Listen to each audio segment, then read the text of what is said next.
हाँ, तो Lord Chelmsford की शुरुआत होती है 1916 से लेकर 1921 तक। अब इनके समय में जितनी भी महत्वपूर्ण घटनाएं हुई हैं उसको हम लोग कालक्रम के अनुसार पढ़ेंगे। पहले घटना क्या होती है 1916 में, प्रथम महिला विश्वविद्यालय की स्थापना। प्रथम महिला विश्वविद्यालय की स्थापना होती है डी.के. कर्वे के द्वारा, जो कि एक समाज सुधारक होते हैं। और कहाँ पे स्थापना होती है? महाराष्ट्र में, मुंबई में। ठीक है। इसके बाद इंडियन होम रूल मूवमेंट की स्थापना होती है। इंडियन होम रूल मूवमेंट या आंदोलन की स्थापना होती है। इसमें दो महत्वपूर्ण लीडर होते हैं। ठीक है, एक होते हैं एनी बेसेंट और एक तिलक जी। ठीक है, एनी बेसेंट का जो होम रूल मूवमेंट होता है वो पूरे भारत के अंदर होता है। उस पूरे भारत के अंदर उस आंदोलन का नेतृत्व करती हैं।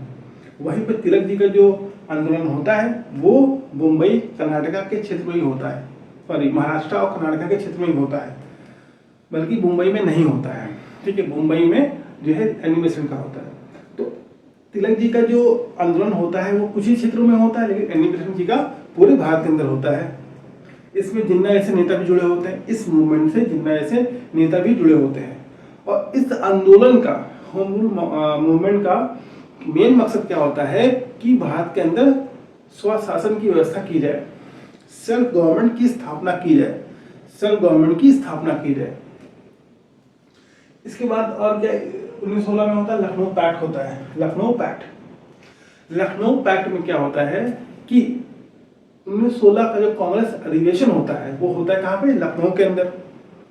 ठीक है, और इस अधिवेशन में अध्यक्षता करते हैं कौन? एसी मजूमदार। एसी मजूमदार इस अधिवेशन की अध्यक्षता करते हैं। और एनी बेसेंट और तिलक बहुत बड़ा रोल प्ले करते हैं कांग्रेस और मुस्लिम लीग के बीच में समझौता स्थापित करने में, समझौता और शांति स्थापित करने में एनी बेसेंट और तिलक बहुत बड़ा रोल प्ले करते हैं। कैसे कि मुस्लिम लीग की ये हमेशा से डिमांड होती है 1909 से, जैसे ही सेपरेट कलेक्ट्रेट की बात करता है मॉडल मिंटो रिफॉर्म में पृथक निर्वाचक मंडल की बात होती है, जहाँ पे एक मुस्लिम नेता जो खड़ा होगा इलेक्शन में उसको सिर्फ मुस्लिम ही वोट देगा। इसकी व्यवस्था कर दी जाती है मॉडल मिंटो रिफॉर्म में। ठीक है, लेकिन कांग्रेस इस चीज का बायकॉट करती है। कांग्रेस कहती है हम इस चीज को एक्सेप्ट नहीं करेंगे। लेकिन 1916 में इस चीज को एक्सेप्ट कर लिया जाता है कांग्रेस के द्वारा। कांग्रेस सेपरेट इलेक्टोरेट को, पृथक निर्वाचक मंडल को एक्सेप्ट कर लेती है। जब ये एक्सेप्ट कर लेती है तो मुस्लिम लीग जो है और कांग्रेस एक ही प्लेटफॉर्म पे आते हैं, दोनों के बीच में समझौता हो जाता है। इसी को हम लोग लखनऊ पैक्ट के नाम से जानते हैं। लखनऊ पैक्ट या लखनऊ समझौते के नाम से जानते हैं। ठीक है, हाँ, इसी लखनऊ अधिवेशन में ही, इसी लखनऊ अधिवेशन में ही ये इंपॉर्टेंट फैक्ट है, लखनऊ सेशन या अधिवेशन 1916 में ही राजकुमार शुक्ल आते हैं। राजकुमार शुक्ल आते हैं चंपारण के किसानों की समस्या लेकर के, चंपारण की किसानों की समस्या लेकर के। ठीक है, और वो कहते हैं गांधी जी से इसे मिलने आते हैं। कहते हैं गांधी जी से कि चंपारण चलिए और वहां पे आप आंदोलन खड़ा करिए या वहां के किसानों के समस्या को देखिए और उसको दूर करिए। ठीक है, तो ये सवाल कई बार आया कि राजकुमार शुक्ल गांधी जी से कब मिले थे, किस सेशन में मिले थे, और वो चंपारण के किसानों की समस्या किस अधिवेशन में, कांग्रेस के किस अधिवेशन में करते हैं, समस्या का जिक्र किस अधिवेशन में करते हैं? तो लखनऊ अधिवेशन 1916 में करते हैं। और 1916 में ही किसकी स्थापना होती है? साबरमती आश्रम की स्थापना होती है। साबरमती आश्रम की स्थापना होती है। ठीक है, साबरमती आश्रम की स्थापना गांधी जी करते हैं। ठीक है, जो कि आज भी है। इसके बाद 1917 में आते हैं मॉन्टेगू, लॉर्ड मॉन्टेगू ने अगस्त डिक्लेरेशन दिया, अगस्त घोषणा करी। ब्रिटिश संसद चल रही होती, उसमें अगस्त डिक्लेरेशन की घोषणा होती है और उसमें कहा जाता है कि भारत को हम रिस्पॉन्सिबल गवर्नमेंट देंगे। रिस्पॉन्सिबल गवर्नमेंट देने की पहली बार बात होती है। रिस्पॉन्सिबल गवर्नमेंट देने की पहली बार बात होती है, ठीक है। पहली बार बात की जाती है कि हम भारत को एक रिस्पॉन्सिबल गवर्नमेंट देंगे, जिम्मेदार सरकार, इसकी जवाबदेही तय की जाएगी, जिम्मेदार सरकार इसकी जवाबदेही तय की जाएगी। फिर 1917 में ही सैडलर कमीशन की स्थापना होती है। सैडलर कमीशन की स्थापना होती है जिसको हम लोग कलकत्ता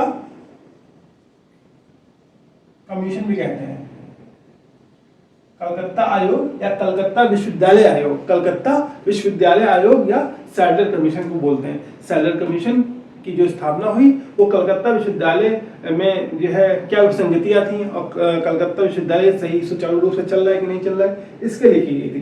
तो सैडलर कमीशन अगर कभी सवाल आए तो कलकत्ता विश्वविद्यालय के लिए ही बनाया गया था। इसके बाद 1917 में ही पहली वीमेन प्रेसिडेंट बनती है कौन?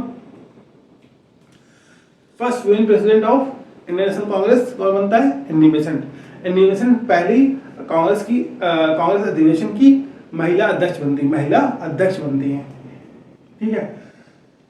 1917 में कहां पे? कलकत्ता अधिवेशन में। फिर 1917 में जो 16 में जो है राजकुमार शुक्ल जो गांधी से रिक्वेस्ट करते हैं कि आप चंपारण आइए और किसानों की हाल देखिए और उनके लिए कुछ करिए, तो 1917 में गांधी जी चंपारण जाते हैं। चंपारण कहाँ पे? बिहार में। वहां पे जाते हैं और जो है वहां पे एक तीन कटिया सिस्टम चल रहा होता है। तीन कटिया सिस्टम कई बार आया एग्जाम में। तीन कटिया सिस्टम होता क्या है? तीन कटिया व्यवस्था है, तीन कटिया सिस्टम। उसमें क्या होता है, एक बीघे का तीसरा भाग, एक बीघे का तीसरा पार्ट, वहां पे इंडिगो की खेती करना मस्ट था। जो नील बनता था, ठीक है, जो इंडिगो से जो नील बनता था, डाई बनता था, उसको ब्रिटिशर्स अपने यहाँ लेके आते थे, ब्रिटेन लेके जाते थे और उसको इंडस्ट्रीज में यूज करते थे।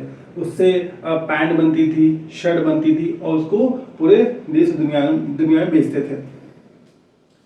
तो इसी तीन कटिया व्यवस्था से निजात दिलाने के लिए गांधी ने चंपारण सत्याग्रह शुरू किया था। फिर 1918 में क्या होता है? अहमदाबाद मिल स्ट्राइक होता है। वहां पे प्लेग आता है बहुत बड़े स्तर का अहमदाबाद में। तो जो वर्कर होते हैं वो काम छोड़ के भागने लगते हैं। उनको रोकने के लिए लगभग 80% बोनस डिक्लेयर करते हैं कौन? ब्रिटिशर्स डिक्लेयर करते हैं ताकि मिल वर्कर भागे ना। लेकिन जब जो है प्लेग खत्म होता है तो बोनस को वापस कर लिया जाता है, लेकिन महंगाई बहुत ज्यादा बढ़ जाती है। तो वहां के वर्कर डिमांड करते हैं कि इस चीज को, हमारे बोनस को खत्म ना किया जाए। इसी के लिए गांधी जी जो है स्ट्राइक करते हैं, हंगर स्ट्राइक करते हैं, ठीक है। तो ये अहमदाबाद मिल स्ट्राइक है, 1918 में हुआ था, 1918 में। उसके बाद खेड़ा सत्याग्रह होता है। खेड़ा सत्याग्रह भी गुजरात के अंदर होता है। तो गांधी ने जो तीन बड़े मूवमेंट किए 1915 में आने के बाद, तो कौन कौन था? चंपारण था, अहमदाबाद था और खेड़ा था। CAKE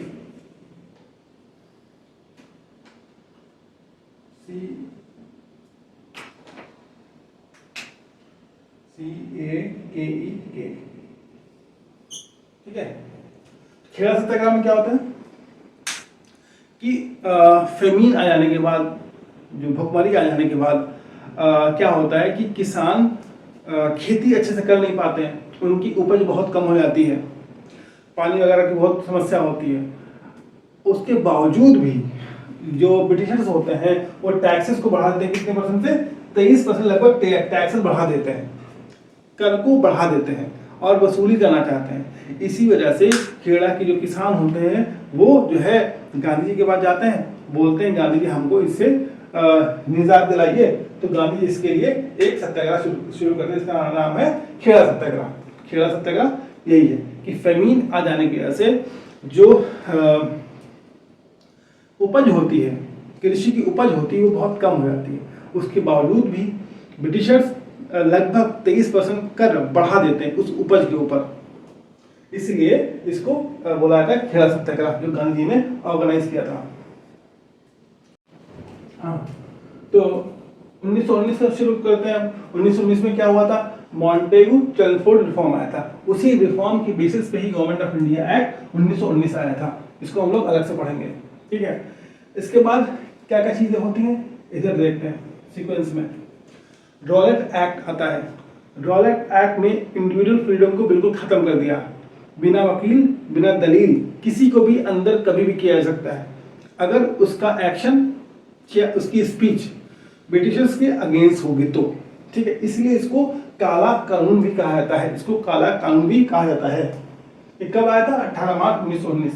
18 मार्च 1919 पूरे भारत के अंदर इसके अगेंस्ट बहुत ज़्यादा जो है मूवमेंट शुरू हो जाते हैं, आंदोलन शुरू हो जाते हैं। रॉलेट एक्ट के अगेंस्ट में बहुत सारे मूवमेंट शुरू हो जाते हैं। इसी के अगेंस्ट में गांधी जी रॉलेट सत्याग्रह ऑर्गेनाइज करते हैं। रॉलेट सत्याग्रह कौन ऑर्गेनाइज करता है? गांधी जी ऑर्गेनाइज करते हैं 6 अप्रैल 1919 को। 18 मार्च को एक्ट आया, 6 अप्रैल को 1919 में इसके अगेंस्ट धरना शुरू कर दिया गया गांधी जी के द्वारा, ठीक है। उसके बाद 13 अप्रैल 1919 को बहुत दुखद घटना होती है जिसको हम लोग जलियांवाला बाग हत्याकांड के नाम से जानते हैं, ठीक है। यहाँ पे क्या होता है? सैफुद्दीन किचलू और सत्यपाल स्पीच देते हैं कि कैसे रॉलेट एक्ट जो है हम सबके लिए एक परेशानी का सबब बन गया है और कैसे हमको इसके अगेंस्ट हमको आंदोलन छेड़ना है। यही सब बातें चल रही होती हैं और माइकल ओ डायर आदेश दे देता है कि जो है गोलियां चला दो और बहुत से लोग मर जाते हैं।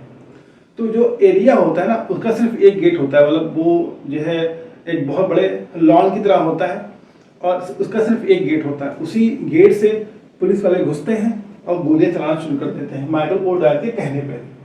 बाद में उसी माइकल ओ डायर को किसने मारा था? उधम सिंह ने मारा था ब्रिटेन में घुसकर, ठीक है। ये बहुत ही दुखद घटना होती है। इस घटना की वजह से शंकर नारायण जो है वायसराय काउंसिल के एक सदस्य होते हैं, वो वहां से इस्तीफा देते हैं। शंकर नारायण उस वायसराय के पद से, काउंसिल के पद से इस्तीफा देते हैं और रविन्द्रनाथ टैगोर जो होते हैं नाइटहुड की उपाधि को वापस कर देते हैं। रविन्द्रनाथ टैगोर नाइटहुड की उपाधि को वापस कर देते हैं। उसके बाद अमृतसर सेशन होता है 1919 में, बहुत इंपॉर्टेंट सेशन है। अमृतसर सेशन होता है 1919 में। कांग्रेस का ज्यादातर सेशन दिसंबर में ही हुआ है, तो ये भी दिसंबर में हुआ था।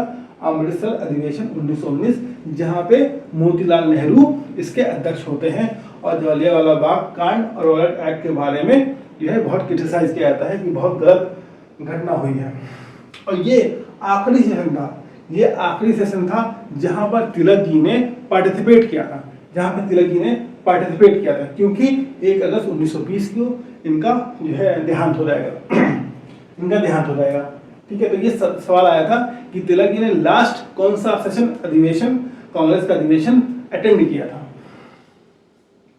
इसके बाद क्या होगा, ठीक है, ये हो गया पूरा। इसके बाद एक इवेंट ये है कि N N Joshi international labour organisation, ILO इसको बोलते हैं, इंटरनेशनल लेबर ऑर्गेनाइजेशन में एज अ रिप्रेजेंटेटिव बन के आते हैं, एज अ भारत के प्रतिनिधित्व बन के आते हैं। NM जोशी इनका नाम है, ठीक है। उसके बाद 1920 में हमने बताया कि 1 अगस्त 1920 को तिलक जी की जो है डेथ हो जाएगी, इनका देहांत हो जाएगा। और all India trade union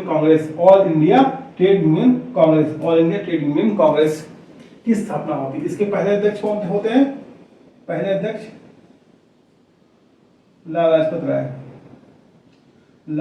Lajpat Rai इसके पहले अध्यक्ष होते हैं। अच्छा, एक चीज ये बताया, लाला लाजपत राय जी की जो है डेथ हुई थी, वो कब हुई थी?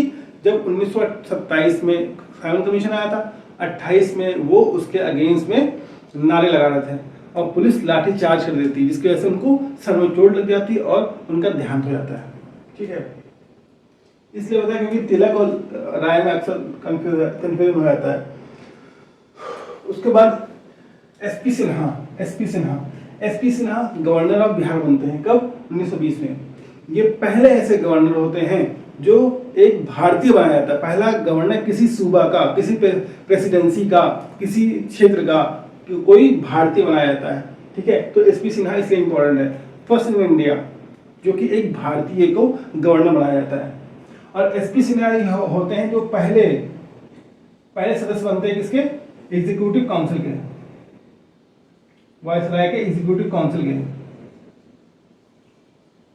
वायसराय के एग्जीक्यूटिव काउंसिल के जो पहले सदस्य बनते हैं वही है एसपी सिन्हा। और 1921 में क्या होता है? 1921 में इंपीरियल बैंक ऑफ इंडिया की स्थापना होती है। इंपीरियल बैंक ऑफ इंडिया की स्थापना होती है। इंपीरियल बैंक ऑफ इंडिया की स्थापना होती है। इसको हम लोग आज किस नाम से जानते हैं? State bank of India. State bank of India जब 1955 में 1 जुलाई 1955 को इंपीरियल बैंक को क्या कर दिया जाता है? नेशनलाइज कर दिया जाता है।